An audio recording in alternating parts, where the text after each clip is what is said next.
1500 కంటే పైన duplicate oats పడడం జరిగింది. డూప్లికేట్ ఓట్స్ అంటే మనం ఒక పర్టికులర్ పర్సన్స్ కి మనం పోస్టల్ బ్యాలెట్ కోసం వాళ్ళకి ఒక ఐడితో పంపిస్తే సేమ్ ఐడి కవర్ వాడుకొని మల్టిపుల్ పర్సన్స్ ఉంటున్న బ్యాలెట్ ఒక కవర్ లో పెట్టి పంపించారు.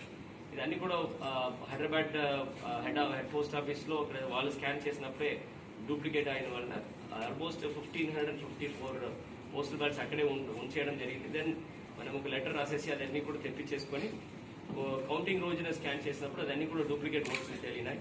సో దానికి కరెక్ట్ గా ఆయన ఐడి ఓటర్ యూనిక్ ఐడి కూడా దాని లేని పరిస్థితిలో రావడం జరిగింది. సో దీని గురించి స్పెషల్ గా ఒక ఎంక్వైరీ చేయడానికి we are also writing to the armed forces units as well as the post offices. ఇది ఎట్లా ఈ డూప్లికేషన్ ఎట్లా జరిగింది అని చేయడానికి మనం ఒక ఎంక్వైరీ కూడా పడడం జరుగుతుంది. అదర్వైజ్ ఈ ఈటీబీఎంఎస్ తప్పితే పోస్టల్ బ్యాలెట్స్ లో మనకు ఉంటున్న రిజెక్షన్స్